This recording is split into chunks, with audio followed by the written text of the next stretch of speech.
Hello, as I greet my students at the beginning of every lesson. Surprisingly, I found time and inspiration to film another short story, so here it is. Fortunately or unfortunately, this video is again about teaching, but I will try not to tell some hackneyed things, so let's get it started.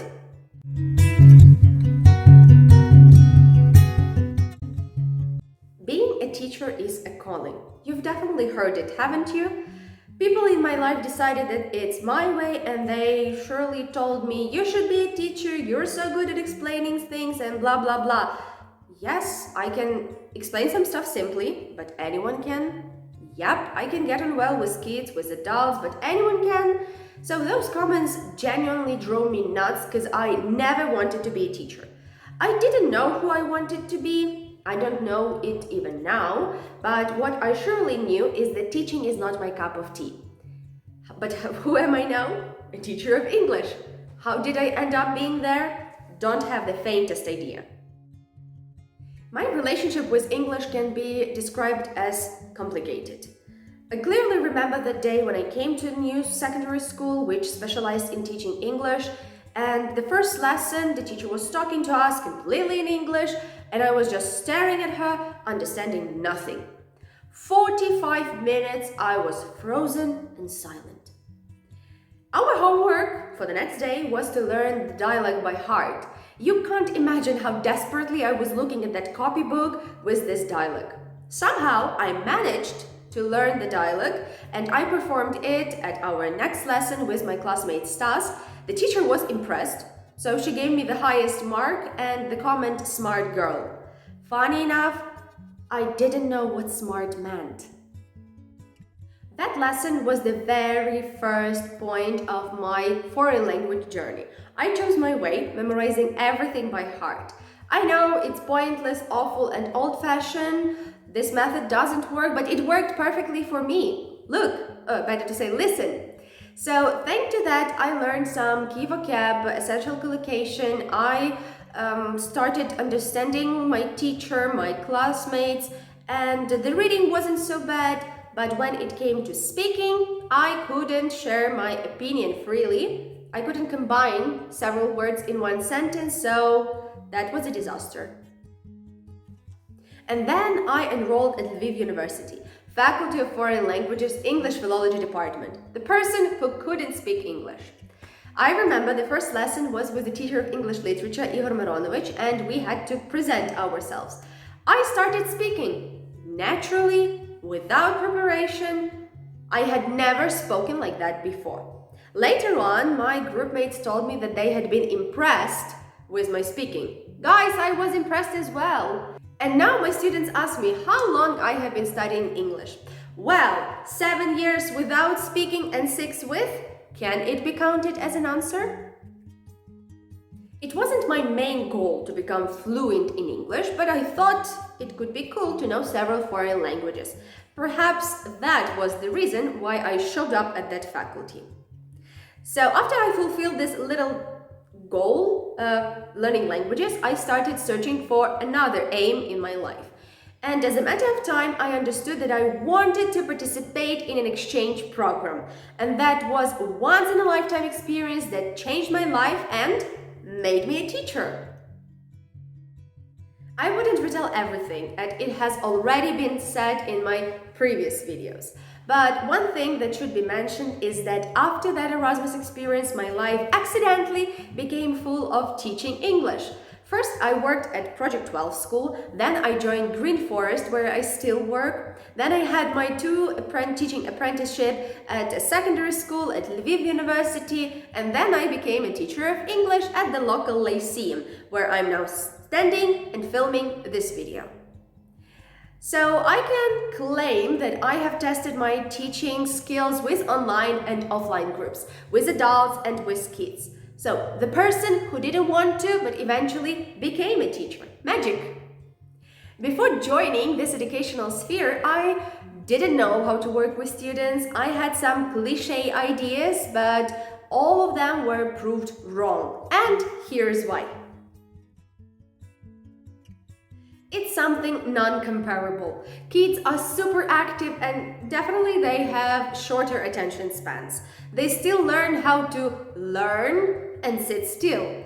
So they try to follow what I'm showing with my arms and hands near the board, but not everyone listens to everything and it makes sometimes a mess. Teenagers, oh god, it's a separate, unique, undiscovered universe. Some of them already acknowledge the necessity of English, while others struggles with all school subjects. That makes the whole process so difficult but tempting at the same time. It's like solving a puzzle when you try to find eye-catching, the best task, tool, and topic. But sometimes I spend more time drawing their attention than teaching, and that demotivates me occasionally. But I appreciate their effort and I can't help praising them for every tiny achievement. Conversely, working with a group of adults is the most fulfilling and meaningful aspect of my work. These people already know why they need English and how much effort they should make in order to get to the top. They are calmer but challenging to impress. They are serious but they need more entertainment. Moreover, working with adults is about amazing soft skills, as their interests, professions, and ages sometimes are just poles apart. But that thing adds some zest to the whole process and makes teaching less mundane.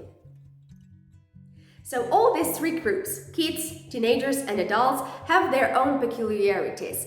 But it will be a sin to say that one group is easier to work with, the others are better. Every teacher will find their target audience. And even though I know that students of all ages appreciate me and love me as I read in their comments and feedback, I still consider myself a better teacher for adults than for youngsters. But online or offline, that's even more difficult to define. First of all, I have worked online since December 2021 and offline since September 2023. Online is more comfortable, less time consuming in terms of commuting and preparation. It's more entertaining as you can use hundreds of interactive online tools and applications.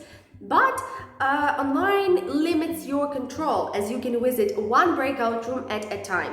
So I will definitely never teach kids online. It will be a nightmare. Online education is suitable for mature and responsible students who can already strip all the distractions away and focus on the lesson. Definitely, online education is less paper-based as I don't need to bring copies to the lesson. And talking about the significant drawbacks, I can't outline many of them, just the one with limited control in breakout rooms, perhaps too many turned off cameras in the conference, and troubles with electricity, for sure. And that's it. And perhaps I just haven't experienced anything serious so far. As for offline, I always considered it funnier. You can dance with kids learning different body parts. You can draw, you can incorporate mingling activities with teenagers. Definitely offline requires more copies and worksheets printed, but it's easier to check how everyone does the task. You don't need a quick internet connection to join different breakout rooms. You just take several steps and you're near another group. Voila! And there is one more plus in offline education as students are not able to sit with their cameras turned off, so they will definitely be present at your lesson. Weighing all merits and demerits of offline and online, offline is undoubtedly better for kids and teenagers, while online I would advise only for adults. All in all, I adore working with every group, with adults, kids, teenagers, online, offline. But my main peculiarity is that I can work only with groups. Somehow it's more exciting and easier to cope with the group of any age than work individually with a student. So all these ins and outs are based on my 3-year experience. I'm I'm still not sure whether it's my calling, but what I already discovered is that I need people. And all my students are already my friends that I can't imagine my life without.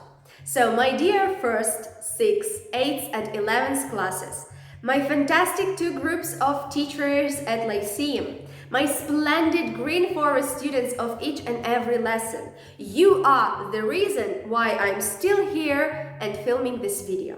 Without you, it will be simply impossible. Thank you for tolerating my creativity and my flaws.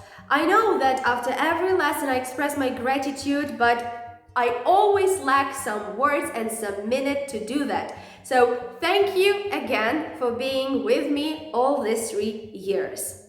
I know that I still need to learn a lot, but I'm already proud where I am now. So thank you, my dear students. Thank you, Lviv University. Thank you, Belgian University and their teachers for all this stuff, as everything will be impossible without you. Thank you for your attention, and as I say to my students after every lesson, see you next time. Bye-bye! Ну ти ж хочеш попасти в кадр? Ні. А як це? В кінці хто буде? Це мій режисер. Все, сідай. Чуть не впала. Можна я знімлю?